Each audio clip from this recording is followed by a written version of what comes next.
अर्चना की मौत हो गई। क्या? कब चलना है तुम्हारी मम्मी से मिलने? मम्मी ने कल सुबह 10 बजे बुलाया है। ओके?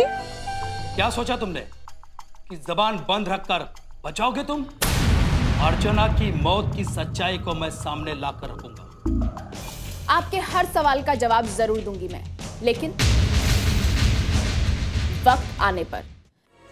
हे राम जी, अब क्या होगा? वो पुलिस वाला गोल गोल डंडा घुमाकर हमें देख रहा था, हम पर भी शक हो गया उसको। अब अनिकेत बेटे ने मेरे बारे में कुछ बता दिया तो क्या होगा? क्या होगा?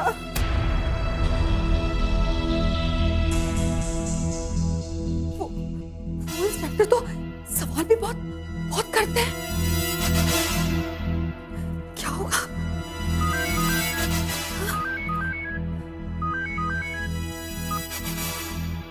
हेलो तुम्हारे काम से हम बहुत खुश हैं।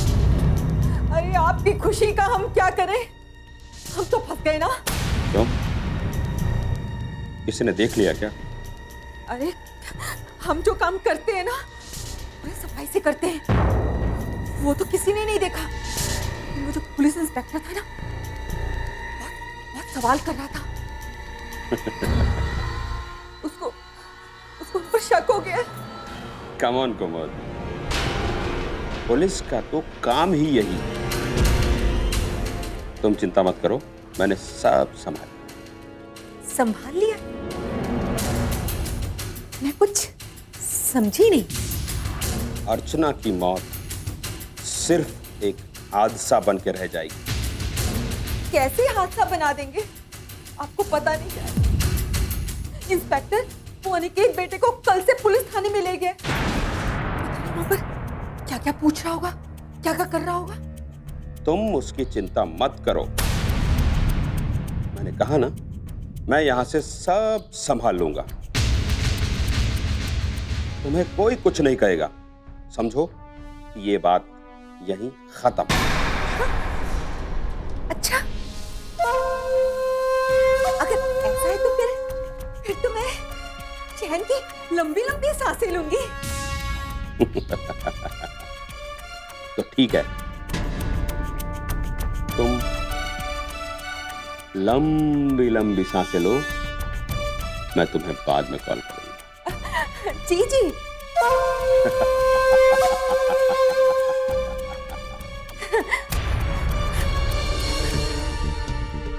वाह कुमुद, तेरे तो पारे न्यारे हो गए। बुआ, मम्मी हमें छोड़कर कहाँ चली गई है? बेटा, मम्मी आपसे बहुत दूर चली गई। क्यों चली गई है? इस सवाल का क्या जवाब दूं? बस समझ लो कि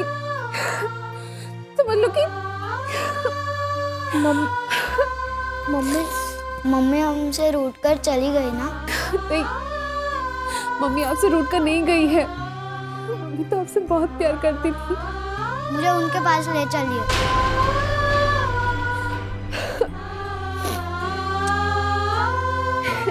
एक दिन मेरी माँ भी मुझे इसी तरह अकेले छोड़कर चली गई थी। मैं भी बिल्कुल तुम्हारी तरह अकेली रह गई थी। तुम भी इस घर की बेटी, मैं भी इस घर की बेटी हूँ। बेटा, मेरे साथ बहुत सौतेला वाला व्यवहार हुआ है इस घर में। मैं वादा करती हूँ आपके साथ ऐसा कुछ नहीं होने दूंगी, कुछ नहीं। डॉली, मैं हूं ना, हूं बेटा।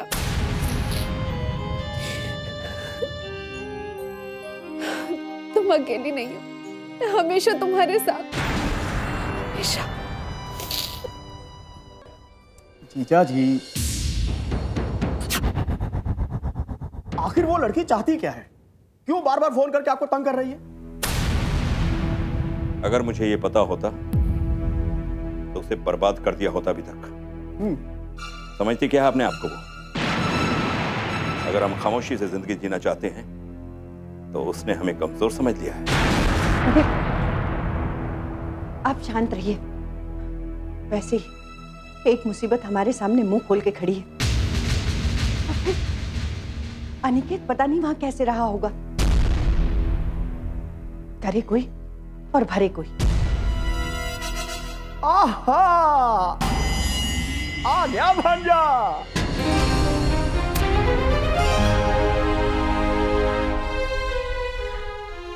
अनिकेत, भांजे, मैं पहले से ही जानता था तुम सही सलामत बच जाओगे। हाँ,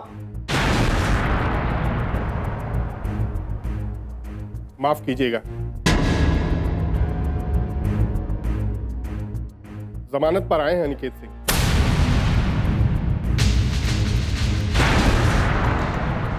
बरी होकर नहीं, केस अभी भी चल रहा है। वकील साहब, आप कुछ करिए ना ताकि ये केस खत्म हो जाए। चिंता मत कीजिए, कानून सच साबित करना जानता है। अगर आप लोगों में से गुनहगार कोई नहीं है तो मेरा विश्वास कीजिए, किसी को कुछ नहीं। ठीक है, मैं जरा जल्दी में चलता हूं। बेटा, इंस्पेक्टर साहब ने तुम्हें परेशान तो नहीं किया ना?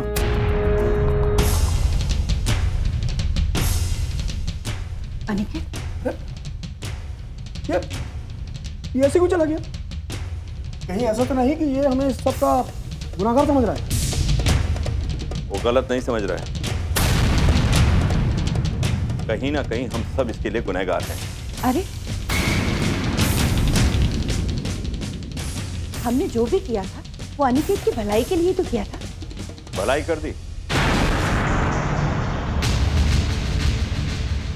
एक मासूम बच्ची को उसकी मां से दूर कर दी। ओहो जीजा जी, अरे भैया, आप दोनों लड़ना झगड़ना बंद करो। जो होना था हो गया। ये सोचो आगे क्या करना है आगे। हाँ, कुंज, एक काम करो, विकास को फोन करके अर्चना के बारे में बता दो। उससे कहो कि वो उसके अंतिम क्रियाक्रम में आ जाए। समझ में नहीं आ रहा है इस घर में हो क्या रहा है। जिसे देखो मुंह फुलाए घूम रहा है।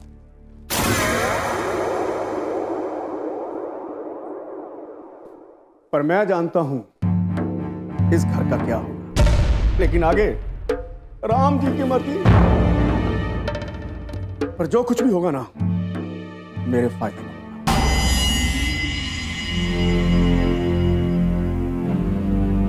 विकास, मैं तेरे पास ही आ रहा था। क्या बात है? क्यों हाँफ रहा है? सब ठीक तो है?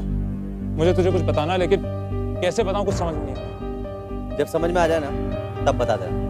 अभी मैं चलता हूँ। ओके? विकास, मेरी बात सुन यार। तू जैसा समझ रहा है वैसा कुछ नहीं है, और मैं मजाक नहीं कर रहा हूँ यार। मतलब कि मामला सीरियस है तो बता, क्या मामला है? तेरे घर से फोन आया। ओह, मेरे घर से फोन आया था और उन्होंने ये बताया होगा कि अनिकेत भैया की दूसरी शादी तय हो चुकी है, राइट? हाँ, तेरी अर्चना भाभी यार। अच्छा, तो अर्चना भाभी को इस बात पे ऐतराज होगा और हमेशा की तरह मामा से किचकिच हुई होगी और अर्चना भाभी ने तंग आकर कोई बोल्ड कदम उठा लिया होगा, राइट? हाँ, अर्चना भाभी ने बोल्ड कदम उठा लिया। उन्होंने छत से कूद के जान दे दी अपनी।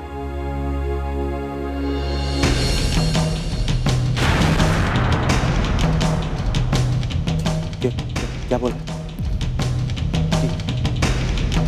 ये सब कैसे हुआ? ये सब कल रात को हुआ। विकास, तुझे कल ही वहां पहुंचना पड़ेगा। तुझे कल ही मुंबई के लिए निकलना पड़ेगा। संभाल अपने आप को।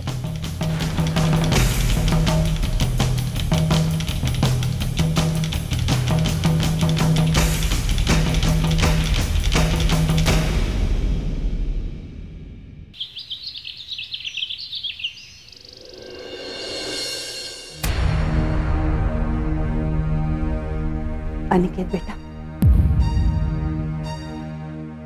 इस तरह परेशान रहोगे तो कैसे चलेगा? अर्चना ने जो भी किया उसका अफसोस हम सबको है, पर हम कर भी क्या सकते हैं? अब उसे वापस तो नहीं ला सकते ना। माँ, अर्चना ने जो कुछ भी किया उसके लिए कहीं ना कहीं जिम्मेदार हम ही लोग। हमने उस बेचारी पर इतना बोझ डाल दिया कि वो ऐसा कदम उठाने के लिए मजबूर हो। बहुत अफसोस होता है माँ कि उसकी डेड बॉडी भी नहीं मिल पाई। उसके पापा आए थे पुलिस स्टेशन और वो नहीं चाहते थे कि उसकी डेड बॉडी हमें मिले। ये क्या हो गया माँ? बहुत ही इसका कम से कम उसका अंतिम संस्कार तो यहीं से होना चाहिए था। मैं मानती हूँ बेटा, लेकिन हम कर भी क्या सकते हैं? उसके पिता की मर्जी। अगर हम उसके पिताजी की बात नहीं मानते तो ये भी तो हो सकता है कि वो उसके मर्डर का केस हम पर डाल देते। जो भी हुआ ईश्वर की मर्जी से ठीक हुआ। और बेटा, जब तक अर्चना ठीक थी मैंने तुम्हारी दूसरी शादी की बात की कभी? नहीं ना। जो कुछ भी किया इस घर की भलाई के लिए किया। अब थोड़ा सा मैंने अपनी इच्छा पर जोर दे दिया तो क्या बुरा किया? वो जो कुछ भी है माँ, वो बेचारी तो चली गई ना। मेरी समझ में तो अब ये नहीं आ रहा कि मैं जिंदगी भर डॉली को कैसे संभालूंगा। डॉली की चिंता तुम मत करो, हम संभालेंगे ना उसे। बस तुम अर्चना को भूल जाओ, उसके गम से बाहर आ जाओ। कैसे भूल जाऊं माँ? अर्चना जैसी भी थी मेरी पत्नी थी, परेशान थी वो। उसकी परेशानियों में मुझे उसका साथ देना चाहिए था, लेकिन मैंने न जाने उसे क्या क्या कह दिया। तुमने कुछ नहीं कहा बेटा, तुमने बस बेटा होने का फर्ज निभाया, इस घर की इज्जत बचाई। क्या करके? उसकी बेइज्जती करके? माँ, एक मैं ही सहारा था उसका, और जब ये सहारा भी टूट गया तो उसने इतना बड़ा कदम उठा दिया। तुम्हें कैसे समझाऊं बेटा, किसी ने कुछ नहीं किया। इस घर के लिए, सबके लिए। इस हादसे को भूल जाओ निकित। देखो बेटा, अब जो चला गया उसे वापस तो नहीं ला सकते, लेकिन अगर तुम्हें कुछ हो गया तो मेरा क्या होगा? कम से कम अपनी माँ के बारे में तो सोचो।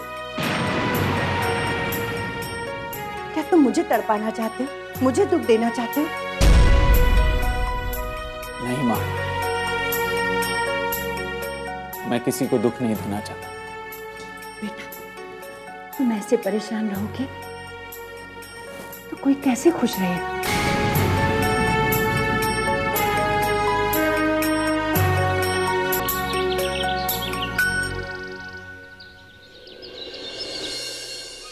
बहुत दुख हुआ अर्चना के बारे में सुनकर। कोई विश्वास भी नहीं कर सकता है कि वो ऐसा कदम उठा सकती है।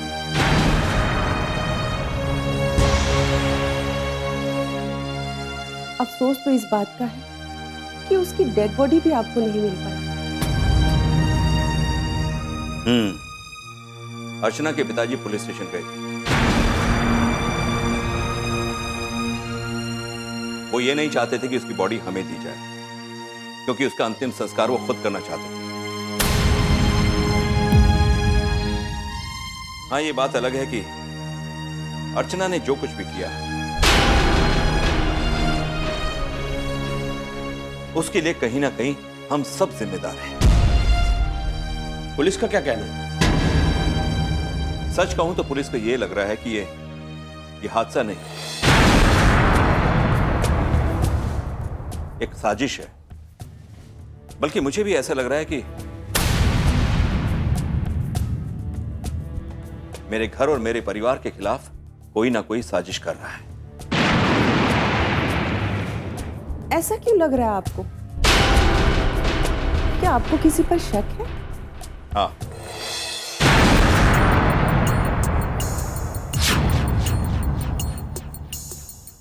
हाँ, एक लड़की है जो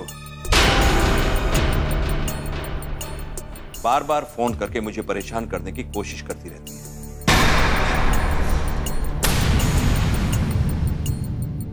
बहुत कुछ जानती है मेरे बारे में, मेरे घर के बारे में, मेरे परिवार के बारे में। इस बारे में तो आपने मुझे पहले भी बताया था।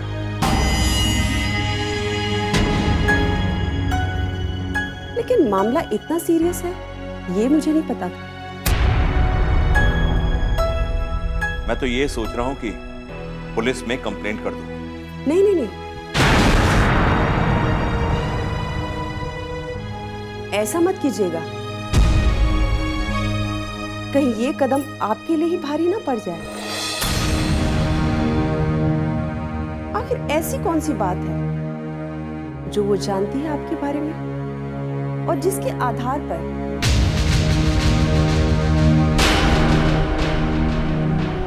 कुछ तो ऐसा जरूर है जिसके आधार पर वो आपको परेशान कर रही है। सर, मीनाक्षी बिल्कुल सही कह रही है। हमें एक एक कदम संभाल कर रखना जरूर है। खैर, विकास आ गया?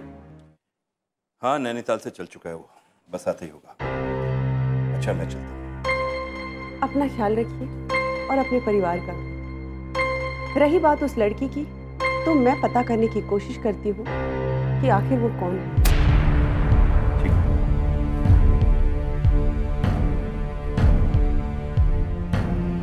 कौन हो सकती है ये लड़की और आखिर उसका मकसद क्या है?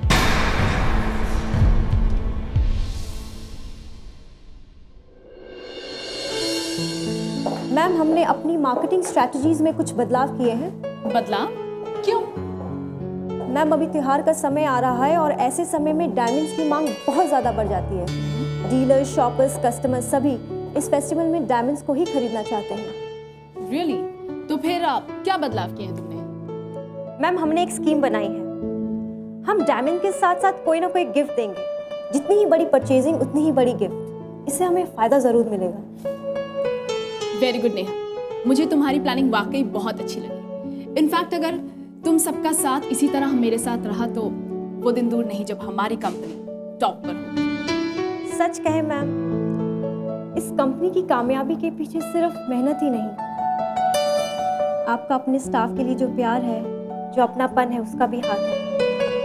आपने अपने स्टाफ को कभी भी पराया नहीं समझा। इसी का नतीजा है कि आज हमारी कंपनी आगे बढ़ती चली जा रही है। नेहा, मेरा तो यही मानना है, साथ मिलकर कोई भी जंग जीती जा सकती है और हम जीत रहे हैं। इनफैक्ट मुझे बहुत खुशी है कि मेरा स्टाफ ऐसा सोचता है। सच कहूं तो मैं खुद को बहुत किस्मत वाली समझती हूँ जो मुझे ऐसा स्टाफ मिला। Thank you ma'am.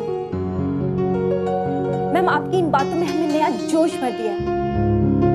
अब देखिएगा इस साल अपने डायमंड्स की मांग कैसे आगे बढ़ती है। अनिकेत एंड कंपनी का तो हमसे कोई मुकाबला ही नहीं रहेगा। अनिकेत और उसकी कंपनी, वो बेचारे तो अपने कर्मों के जाल में खुद ही फंसे।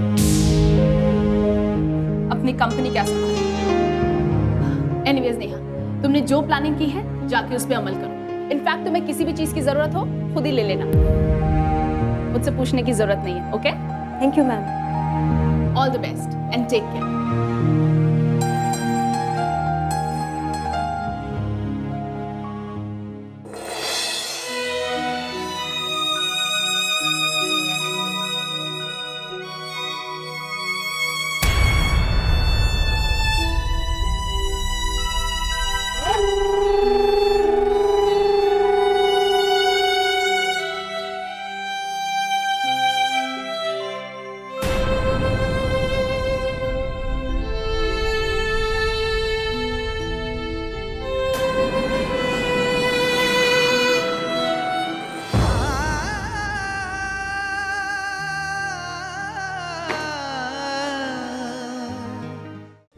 हम किसी को विश्वास ही नहीं हो रहा कि इस घर की लक्ष्मी हम सब तो छोड़कर चले गई बेटा। पेंटिंग देख के कुछ याद आया? दामोदर सिंह जी। बस बेटा और बेटी के बीच के अंतर की बलि चढ़ गई।